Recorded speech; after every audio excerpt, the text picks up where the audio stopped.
아멘. 오늘 우리에게 내주신 하나님의 귀하신 말씀은 구약성경 호세아 6장 말씀이 되겠습니다. 1절부터 11절까지를 교독합니다. 오라, 우리가 여호와께로 돌아가자. 여호와께서 우리를 찢으셨으나 도로 낫게 하실 것이요 우리를 치셨으나 싸매어 주실 것임이라.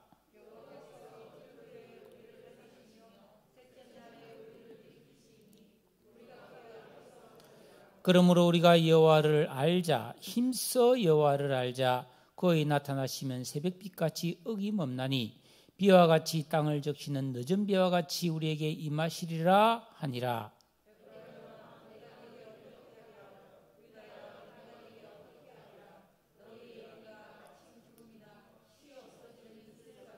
그러므로 내가 선지자들로 그들을 치고 내 입의 말로 그들을 죽였노니 내 심판은 비처럼 나오느니라.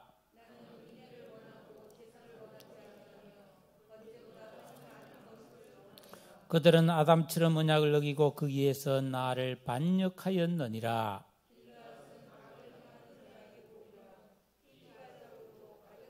강도 때가 사람을 기다림같이 제사장의 무리가 세겜길에서 살인하니 그들이 사악을 행하였느니라.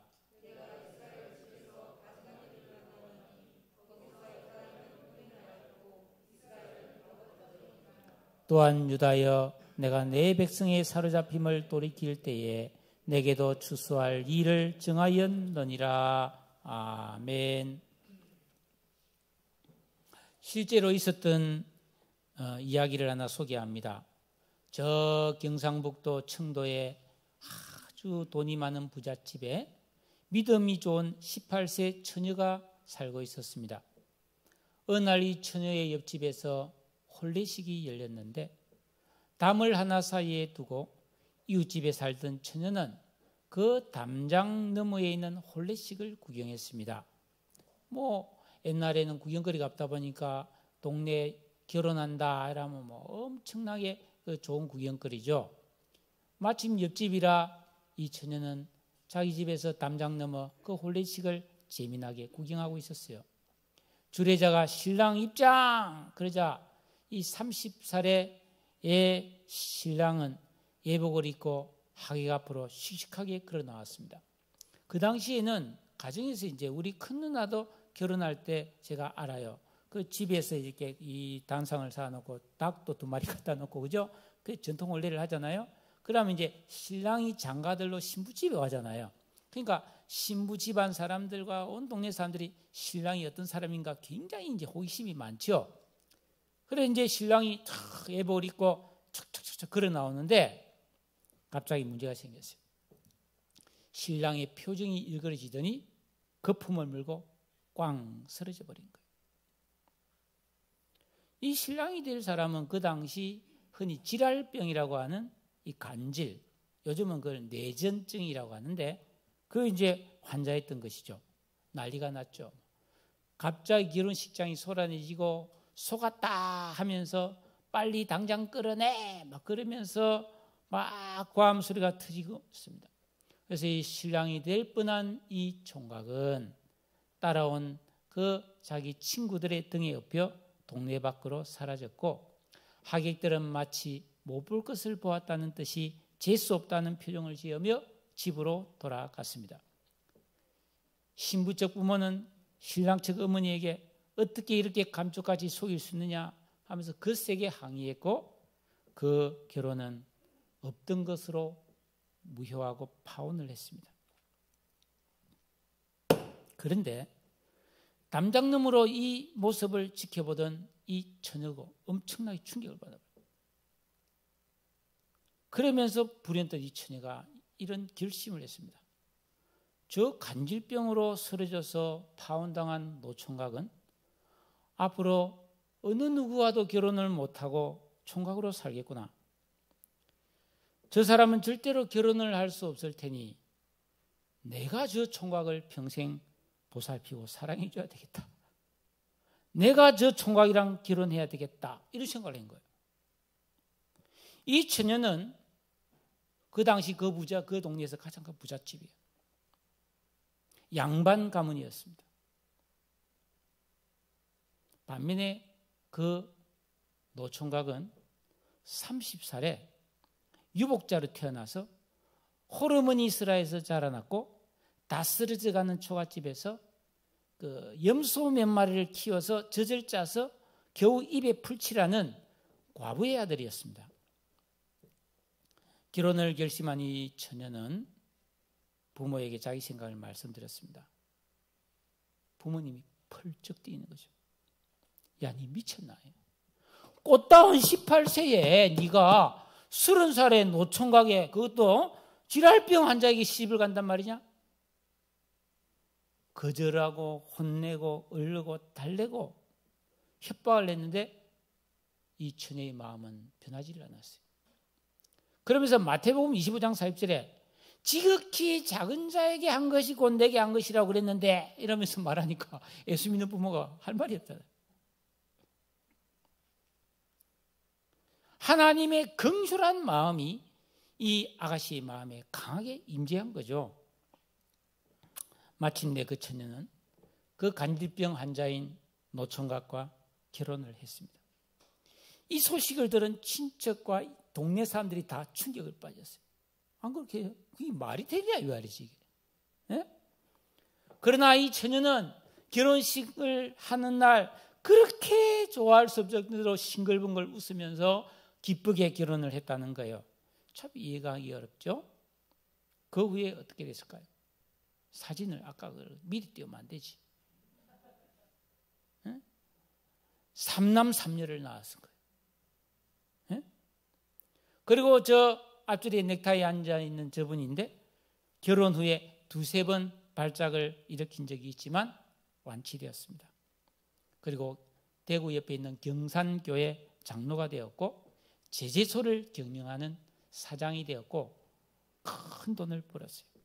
매일 새벽 온 가족이 새벽 기도를 다녀와서 뒷동산에 올라가 해 뜨는 모습을 바라보면서 손을 들고 온 가족이 기도했답니다.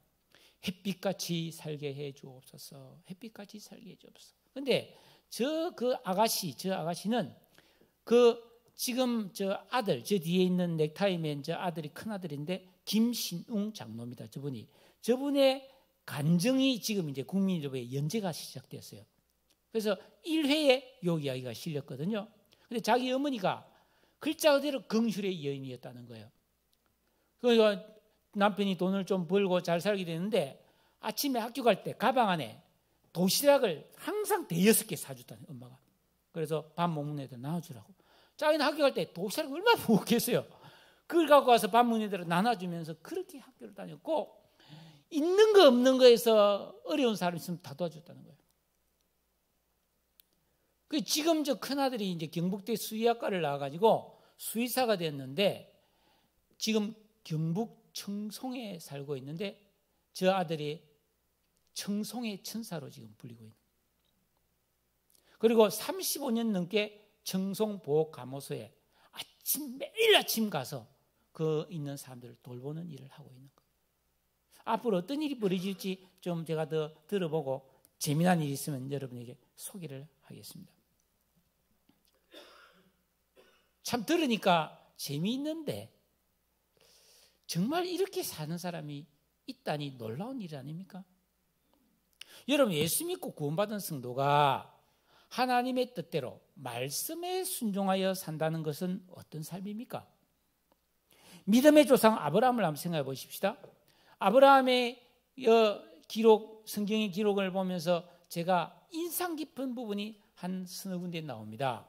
첫째는 75세 때 하나님께서 아브라함에게 따라서 너는 고향과 친척과 아버지 집을 떠나서 내가 너에게 지시하는 곳으로 가라 했을 때 아브라함은 갈 바를 알지 못하고 말씀을 따라 떠났다고 되어 있어요.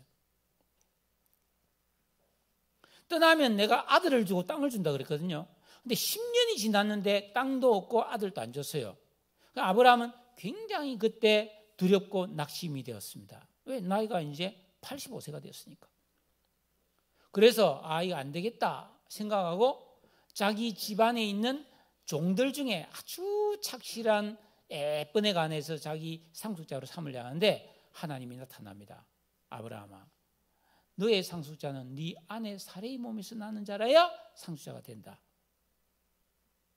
하나님이 말씀하니까 아브라함이 하나님 말씀을 믿고 자기 생각을 접었어요. 그러자 하나님이 야, 너 참 믿음이 있구나 해서 아브라함을 의롭다 인정해 줬다. 그렇게 나옵니다. 참 아브라함의 믿음이 귀하죠. 그리고 자기 조카 롯에게 좋은 땅을 양보하기도 했는데 결정적인 것은 창세기 22장에 그 아브라함이 75세에 고향을 떠났고 85세에 그런 일이 있었고 그 뒤로부터 또 15년이 지난 100세의 아들을 낳지 않습니까? 그리고 아들을 낳아서 경사가 났죠. 그리고 10여 년이 지나서 아들이 10대 소년이 되었을 때 그 아브라함이 110세가 넘었을 때 하나님이 어느 날 아브라함에게 아브라함아 네 아들 독자 이삭을 내가 지시한 곳으로 가서 짐승처럼 번제 제사를 드리라. 잡아서 제사를 드리라 그러잖아요. 그때도 아브라함은 두 말 안 하고 순종해서 그 아이를 데려가서 칼로 목을 치려고 했습니다. 그죠? 그때 하나님이 멈춰라! 이제야 네가 나를 경외하는 줄 알았다 하면서 아브라함에게 두 가지 복을 줍니다. 여호와 이레의 복을 주고 대적의 문을 차지하는 영원한 영적 승리의 축복을 줍니다. 즉 아브라함은 이를 통해서 믿음의 조상이 되었는데요. 이 아브라함의 믿음은 나의 왕, 나의 주인이신 하나님께서 무슨 말씀을 하시든지 그 말씀이 이해가 안 되고 나에게 유익이 없어도 겸손하게 순종하는 믿음의 사람이었다는 겁니다. 여러분, 자기중심성이 강하면 고집이 세고 생각이 많으면 절대로 올바른 신앙생활을 하기가 어렵습니다. 예수님께서 마태복음 16장 24절에 누구든지 나를 따라오려거든 자기를 부인하고 따라오라고 했어요. 자기를 내려놓아야 합니다. 말씀 앞에 성령의 지시와 인도 앞에 겸손히 순종할 수 있어야 하나님 뜻대로 살 수 있고 하나님이 약속하신 복과 은혜를 누릴 수가 있습니다. 근데 이걸 못하죠, 사람들이. 이걸 못한다는 거예요. 하나님 말씀대로 못 사는 거죠. 왜냐하면 하나님 말씀대로 살면 잘 안 될 것 같고 내가 손해가 볼 것 같고 내가 뭐가 좀 불편할 것 같고 그런 생각을 하고 있는 거죠. 그게 뭐예요? 잘못된 감성이죠. 잘못된 감성을 가지고 있는 거예요. 마치 아이들이 공부해라 하면 싫어 하는 것처럼 그게 나쁜 말이 아닌데 그거를 나쁘게 생각하잖아요.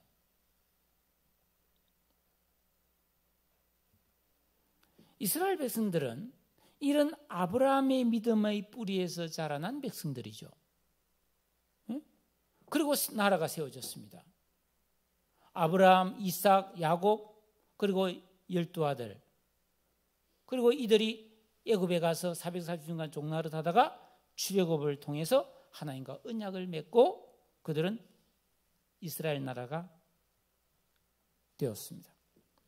그런데 그들이 가나안 땅에 정착해서 하나님 주신 복과 은혜를 만끽하면서 행복하게 살았는데 흐르는 세월 속에서 그들은 하나님의 은혜를 잊어버렸고 율법과 계명을 버렸습니다.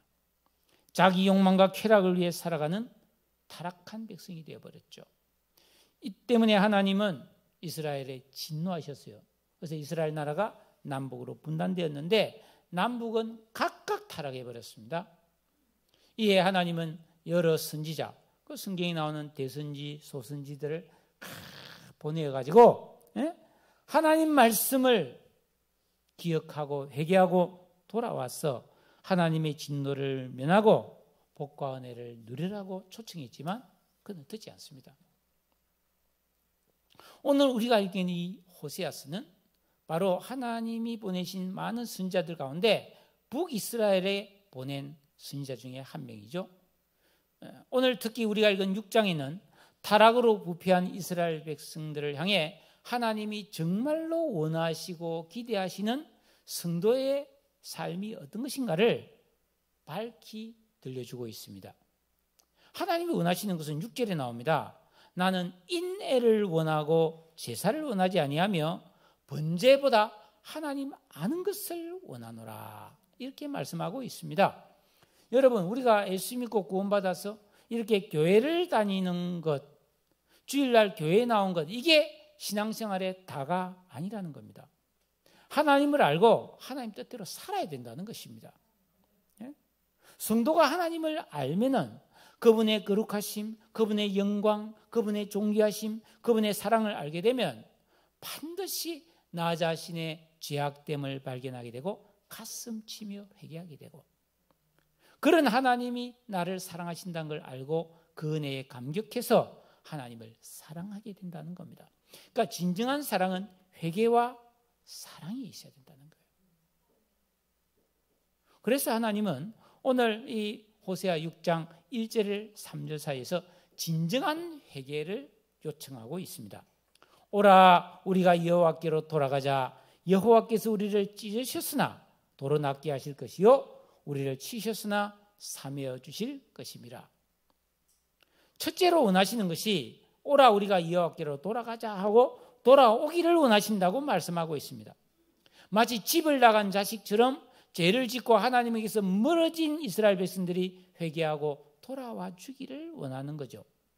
여러분, 우리가 잘 아는 누가복음 15장의 탕자의 비유를 보면은 이 탕자가 아버지 집을 떠났지만 모든 재산을 탕진하고 죽을 고생을 하게 될 때에 내가 아버지 집으로 돌아가야 되겠다 하면서 15장 20절에 이에 일어나 아버지께로 돌아가니라 하는 것처럼 하나님은 자기 백성이 죄를 뉘우치고 돌아와서 그 하나님 아버지의 얼굴을 다시 대하는 자녀가 되기를 기다리신다는 겁니다.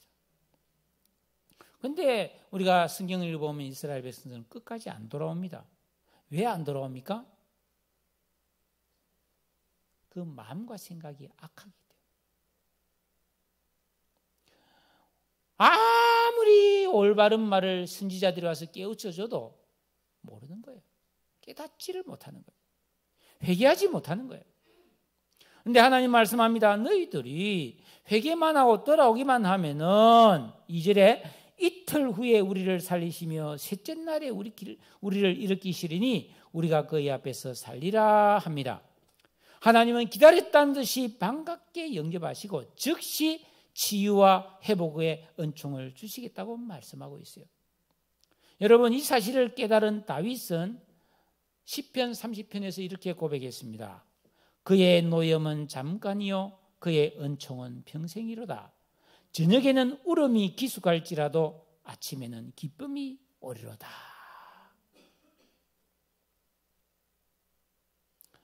욥도 이런 시련 중에 이런 고백을 했습니다. 볼지어다 하나님께 징계받는 자에게는 복이 있나니 그런 정령은 전능자의 견책을 업신여기지 말지니라. 하나님은 아프시게 하다가 삼매시고 상하게 하시다가 그 손으로 고치시나니. 내 자식이 말 안 들으면 종아리를 쳤는데 마음이 아파서 그 종아리 터진 데를 약 발라주는 부모들 많잖아요. 그런 심정이죠. 예. 하나님의 자비와 긍휼하심을 아는 것이 너무 중요하죠. 예? 그러므로 3절에 우리가 여호와를 알자, 힘써 여호와를 알자 그랬습니다. 여러분, 예수 믿고 구원받은 하나님의 백성들 가운데 하나님 모르는 사람이 어디 있습니까? 그런데 여기서 하나님을 안다라는 이 말은 히브리어 야다라는 말인데 지식적으로 개념적으로 들어서 아는 것이 아니고 하나님의 사랑, 하나님의 자비, 하나님의 긍휼, 그분의 영광과 거룩하신 성품과 마음을 체험적으로 알기를 원한다는 겁니다. 네? 하나님을 아는 것이 너무너무 중요하다는 겁니다. 왜냐하면 하나님을 모르면 어떻게 되는가? 바로 옆에 호세아 4장 6절을 보니까 내 백성이 지식이 없으므로 망하는도다. 4장 2절에 보면 하나님을 아는 지식이 없다는 거예요. 이스라엘 백성들에게. 그러니까 하나님을 모르니까 자기가 아는 게 단 줄 아는 거예요. 예? 어린애들 보면 자기가 막 고집 피웁니다. 나 이렇게 할 거야 하면서 막 고집을 묵묵 부립니다. 그거 안 되는데도 말 안 듣습니다.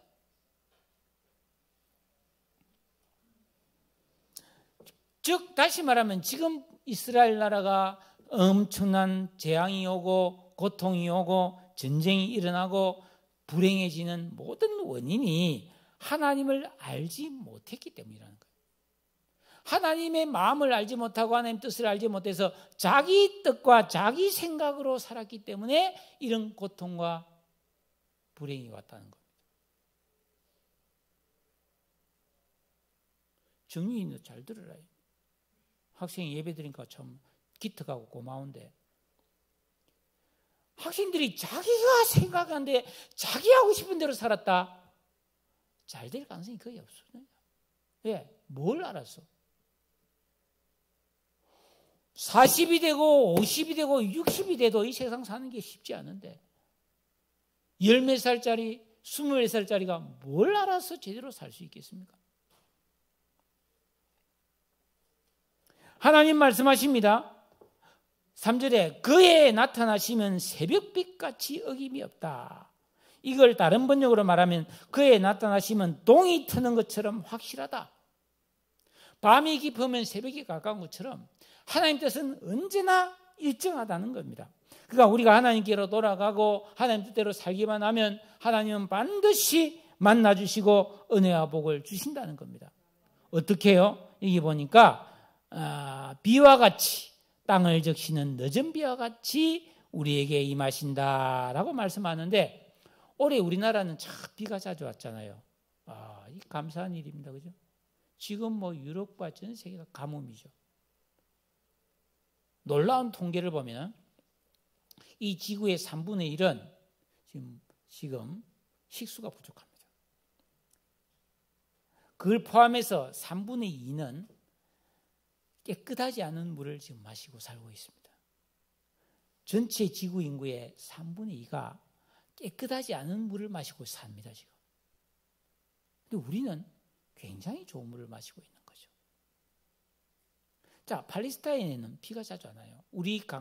지금도 저 팔레스타인 지역, 이스라엘 이 지역에는 우리나라의 1년 강우량의 3분의 1 정도만 비가 내립니다. 그런데 이스라엘 나라 그게 과일이 잘 되고 농사가 되는 이유는 꼭 필요할 때, 파종할 때 이른 비가 내리고 결실하기 전에 늦은 비는 반드시 온다는 거예요. 그래서 성경에서 하나님 은혜를 말할 때 이른 비와 늦은 비를 주신다는 말을 하고 있거든요. 그러니까 하나님은 우리가 하나님께로 돌아가서 하나님 뜻대로 살기만 하면 때를 따라 꼭 필요한 은혜를 일정하게 확실하게 베풀어 주시겠다는 말씀입니다. 자, 그러면 우리가 이 세상을 살아갈 때 그런 하나님의 은혜가 없고 내가 계속 팍팍하다, 내 인생이 계속 푸석푸석하다, 근근하고 간조한 땅을 사는 것 같아, 이런 느낌이 든다는 말은 나에게 진정한 회개와 하나님께로 돌아감이 없는 상태라는 걸 깨달아야 되는 거예요. 탕자에 비유해서 주님은 말씀하십니다. 누가복음 15장 20절에 이에 일어나서 아버지께로 돌아가니라. 아직도 상거가 먼데 아버지가 그를 보고 측은히 달려가 목을 안고 입을 맞추니 그랬어요. 하나님은 회개하고 돌아온 자에게 반가이 영접해 주시는 분이시다. 그래서 성도의 삶에서 중요한 것은 항상 말씀의 거울에 자기를 비춰보고 회개하는 것입니다. 두 번째는 진정한 사랑을 원하십니다. 4절 6절에 보니까 에브라임아 내가 너에게 어떻게 하랴, 유다야 내가 너에게 어떻게 하랴, 너의 인애가 징구름이나 쉬 없어지는 이슬 같아 그랬습니다. 이 말씀은 뭐냐면 정말 말 안 듣고 계속 딴짓이나 하고 부모에게 속썩이고 이대로 나누면 이 아이의 인생이 완전히 실패한 망가질 인생이 될 것 같으니까 부모가 아이고 이놈 자식아 어쩌면 좋겠노 그 마음이 하나님 지금 이스라엘 백성을 향하여 어찌하면 좋겠노 하고 한탄하는 말씀이 바로 이 말씀이에요. 그러면서 하나님께서 너희의 인애가 하고 인애를 말씀하고 있습니다. 이 인애란 말은 성경에서 굉장히 중요한데 인자 혹은 사랑으로 번역을 하고 있는데 히브리어로는 헤세드라는 말인데요. 한마디로는 참 사랑입니다. 우리 찬송가 279장에 인애하신 구세 주여 이런 찬양이 나잖아요.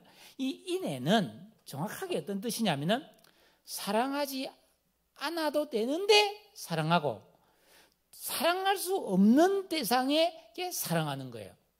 그러니까 앞에 이 18세 부잣집 양반집 처녀가 30살 노총각의 간질병 환자의 찌질이로 가난한 남자를 내가 평생 돌봐주고 사랑해줘야 되겠다고 생각하는 이게 인애라는 거예요. 이게 인애입니다.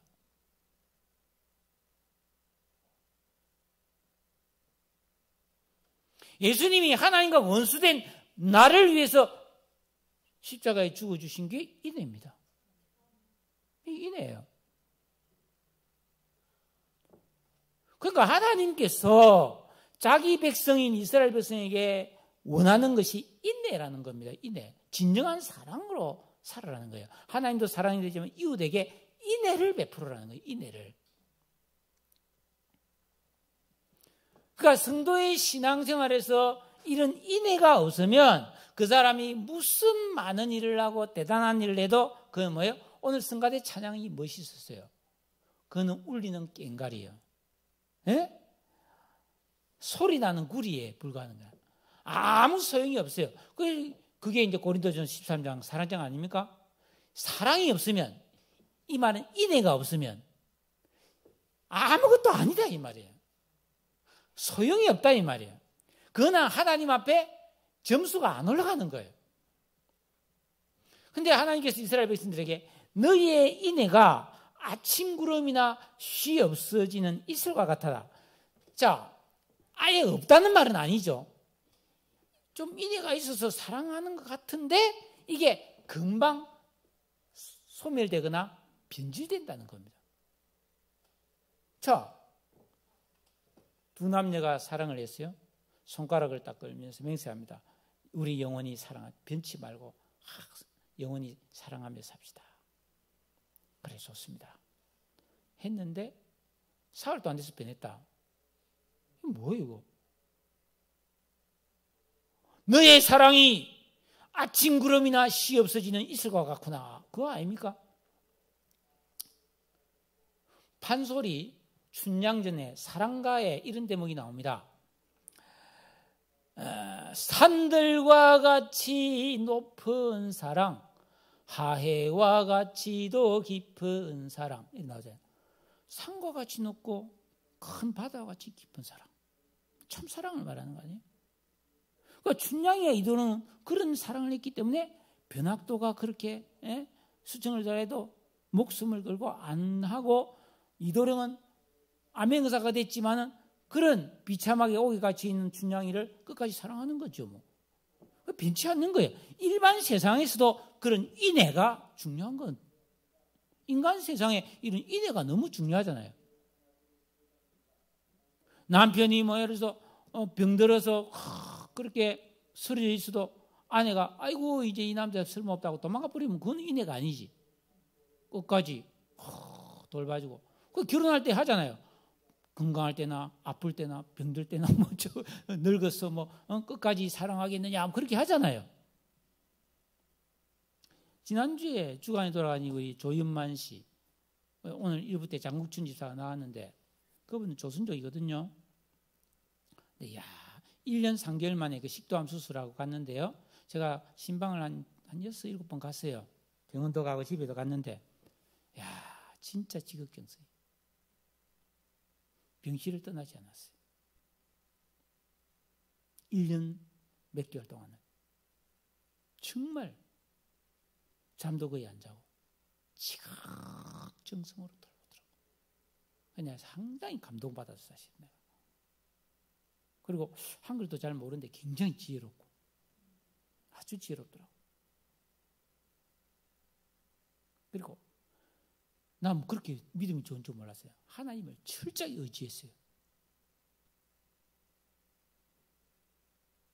결국 그 남편도 아내 덕분에 예수 영접 내한테 3번 하고 갔습니다. 3번 영접 기도하고 갔습니다.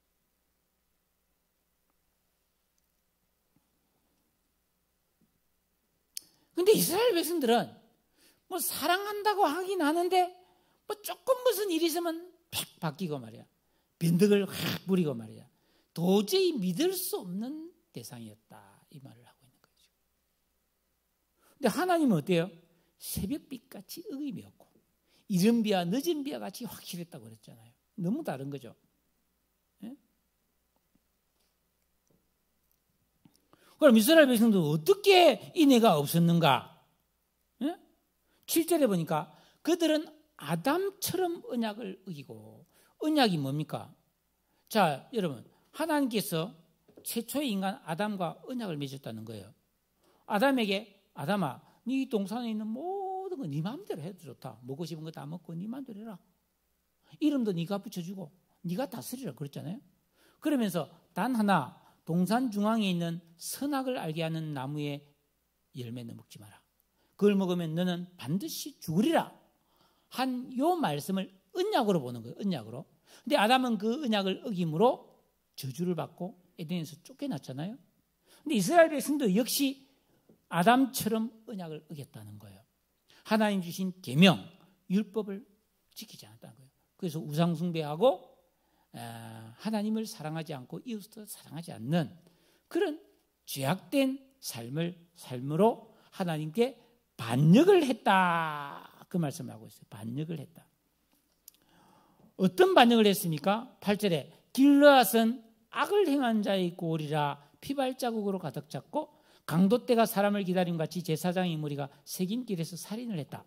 자, 여기서 길르앗과 세겜이란 곳이 나오는데 이 길르앗과 세겜은 이스라엘 지역에서 특히 제사장의 마을이에요. 도피성이라는 거예요. 도피성.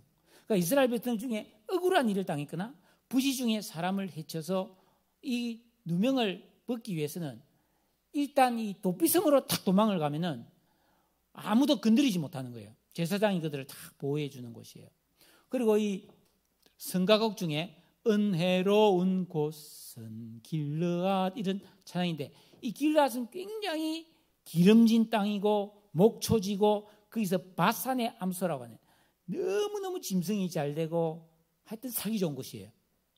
그런데 그런 은혜롭고 평안하고 좀 행복하게 살 수 있는 그런 길르앗이 악을 행하는 자의 꼴이 됐다는 거예요.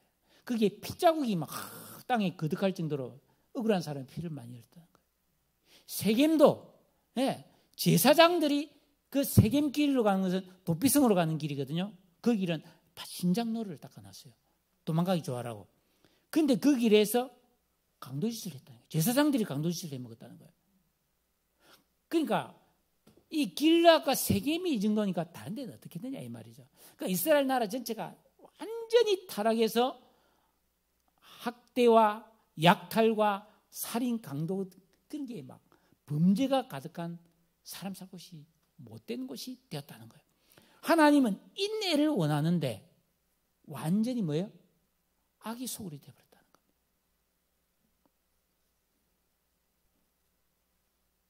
기가 막힌 일이죠. 이걸 하나님은 반역으로 보는 거예요. 반역. 그러면 왜 이 사람들이 이렇게 타락하고 악해졌을까요? 자기 지나친 욕심과 쾌락을 위해서. 겁나는 이 인간의 악함이죠. 예?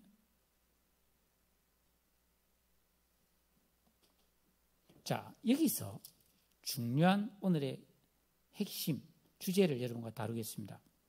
자, 하나님께서 6절에 나는 인내를 원하고 제사를 원하지 않는다.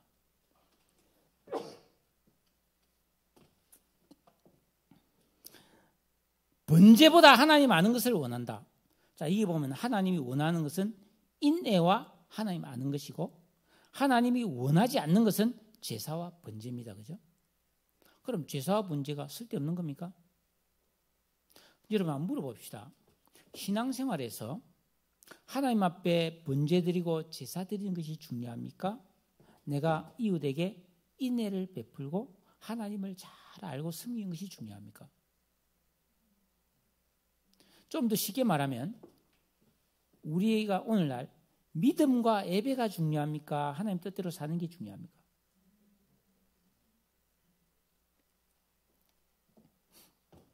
여기서 이제 우리가 조금 헷갈릴 수 있는데 사실은 오늘 이 말씀에서 하나님이 원치 않는다고 하신 번제와 제사가 더 중요합니다. 사실은 하나님 섬기는 거거든요. 자, 순서가 하나님과의 수익적 관계가 우선이에요. 다른 사람에게 사랑을 베푼 수평적 관계는 사실은 하나님과의 관계 속에서 나오는 거잖아요. 그런데 하나님께서 이런 번제와 제사를 원치 않고 인애와 하나님을 더 잘 뜻을 아는 것을 하나님은 원하신다 하신 이유가 뭐냐 하면은 이 번제와 제사라는 것은 모형에 불과한 거예요. 사실은 이 번제와 제사는 장차 이 땅에 하나님 아들 예수 그리스도께서 와서 십자가에 달려 죽으심으로 우리 인간의 모든 죄를 대신 속죄하시고 구원을 이루시는 그 십자가의 구원을 예표하는 거 아닙니까? 그러니까 이 진정한 번제와 제사는 하나님이 해주시는 거예요, 장차. 그렇기 때문에 하나님이 친히 너희를 위해 번제와 제사를 드려줄 것이기 때문에 너희들이 장차 해야 될 일은 그 하나님의 구원의 은혜를 힘입어서 인애와 하나님의 은혜를 알고 올바른 신앙생활을 하는 것이라고 말하고 있는 것입니다. 그런데 이스라엘 백성들은 형식적인 제사와 번제는 계속 드렸는데 정작 하나님이 원하시는 하나님에 대한 암과 인애는 찾아볼 수 없었다는 겁니다. 사랑하는 성도 여러분, 그렇다면 오늘날 나의 신앙, 믿음으로 살아간다고 말하는 나의 삶은 어떠한지 한번 돌아봅시다. 인애가 있는가? 자, 앞에 이 18살 처녀가 그것도 부잣집에 양반댁에 그것도 꽃다운 18세에 그 30살 노총각에 가난하고 그 간질병 환자에게 그 시집을 갔다. 그건 솔직히 할 수 없는 일이에요, 보통 사람은. 근데 이 아가씨는 하나님 주신 긍휼한 마음을 가지고 그런 마음이 왔다더라. 내가 왜 무슨 소리 하는 게야? 난 내가 왜 이런 생각을 하지? 그럴 거 아닙니까?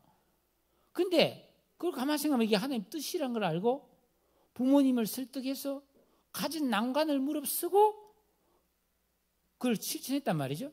근데 그 결과는 굉장히 좋은 결과가 나왔단 말이죠. 그러니까 우리가 이 이야기를 들어보면 우리는 어떤 마음이 드냐면은 야, 나도 그렇게 됐으면 좋겠는데 결과만 열매만 따먹고 과정은 좀 그런 과정을 안 거쳤으면 좋겠다는 생각을 하게 된단 말이에요. 그냥 평범하거나 괜찮은 사람을 만나서 그런 좋은 결과가 되는 것이 제일 좋은 거지 우리한테. 근데 하나님 뜻은 그게 아니라는 겁니다. 십자가가 있어야 구원이 있는 거예요.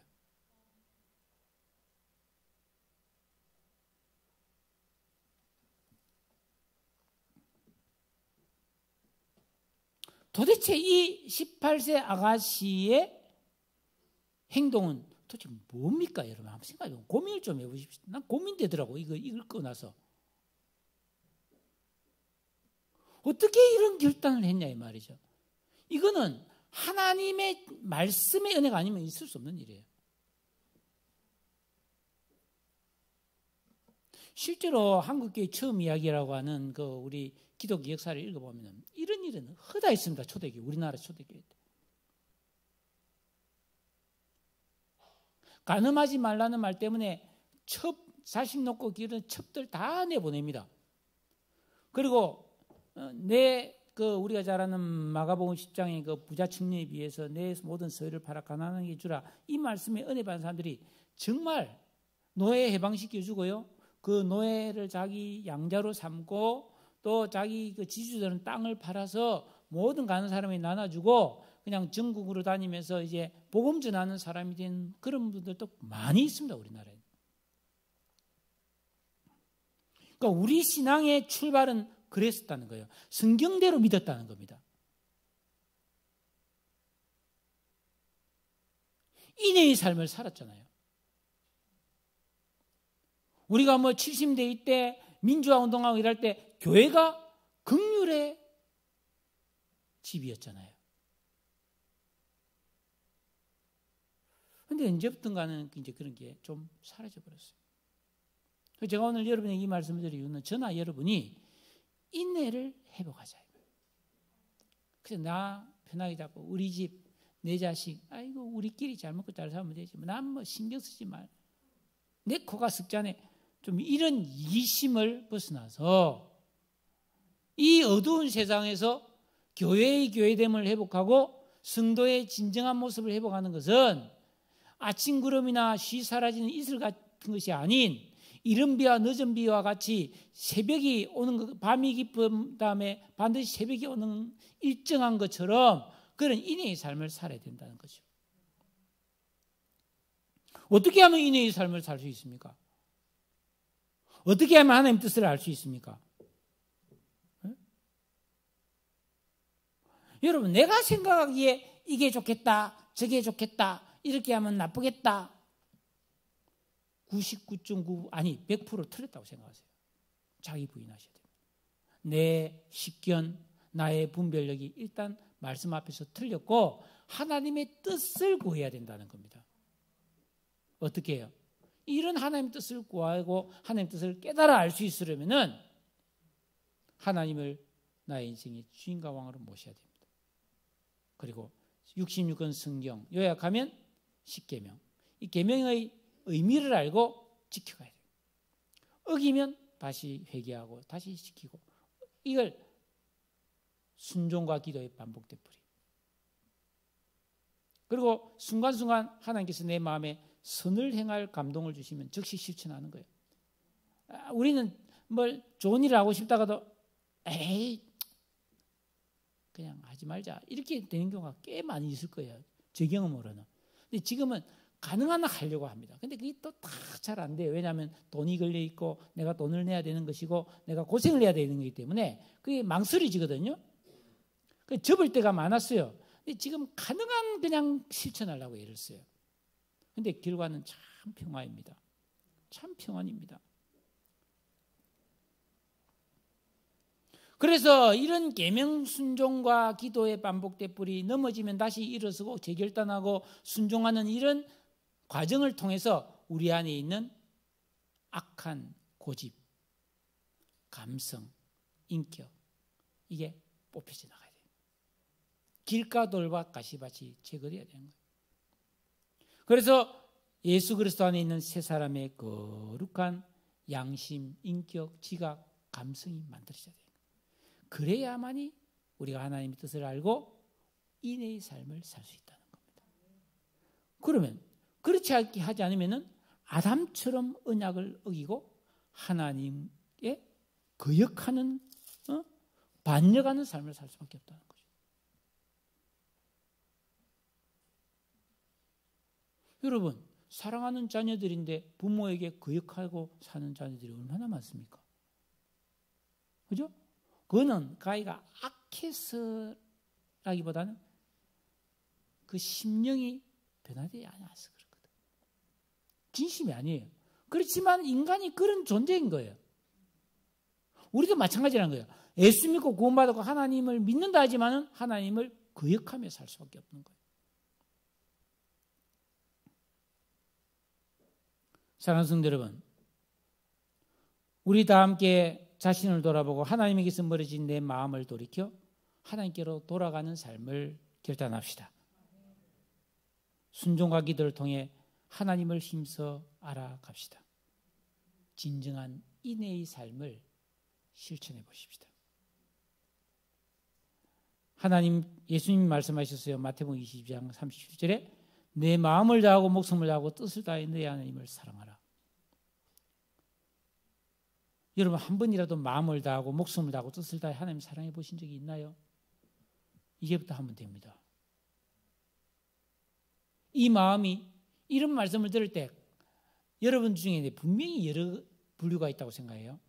강하게 충격적으로 다가오는 경우가 간혹 그런 사람이 있을 수 있고 그냥 무덤덤한 사람도 있고 아 그래 하고 좀 심각하게 받아들이는 사람이 있고 아무 생각 없는 사람도 있습니다. 제가 경험했거든요. 내가 평소에 어떤 간절함이 있고 고민거리가 있는데 어떤 이야기가 그와 관련된 이야기 나오면 귀에 싹 들어옵니다. 근데 관심이 없으면 아무리 좋은 소리가 와도 나하고 관계가 없는 거예요. 예를 들어서 내가 당뇨병 앓고 있는데 당뇨병인 특효약을 누가 이야기하면 귀가 쏙 기다릴 거 아니에요. 그것처럼 왜? 내 안에 정말 하나님을 향한 갈망이 있느냐 말이죠. 네? 입맛이 없으면 병든 사람이잖아요. 음식을 못 먹으니까. 하나님에 대한 영적 입맛이 살아있으려면은 여러분이 계명 순종과 기도의 삶을 사셔야 됩니다. 이 길만이 영원히 나에게 복이 됩니다. 다른 거 내 편한 대로 내 하고 싶은 대로 쉽게 즐겁게 살아봤자 그거 다 뭐예요? 거품이에요. 안개예요. 그때뿐이에요. 그게 영원히 나를 복되게 못해 준다는 겁니다. 사랑하는 성도 여러분, 참 어려운 시기를 우리는 살아가고 있습니다.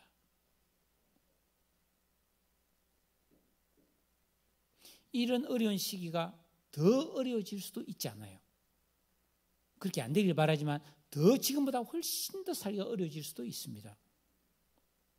그러면 우리는 불행해져야 됩니까? 아닙니다.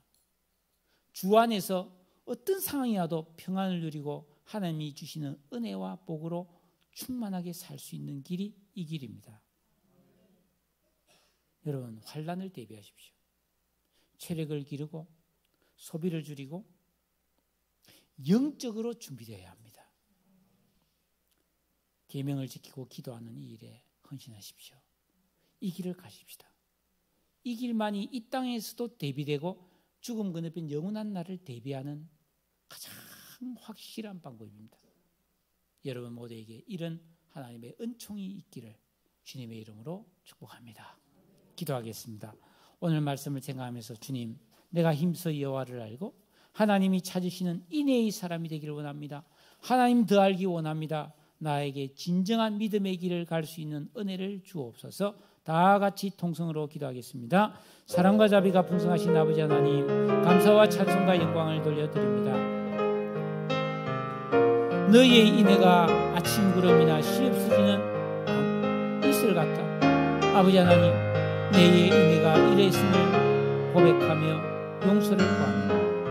하나님, 내가 하나님 앞에서 진정한 믿음으로 살기를 원합니다. 깨어있는 믿음 되기를 원합니다.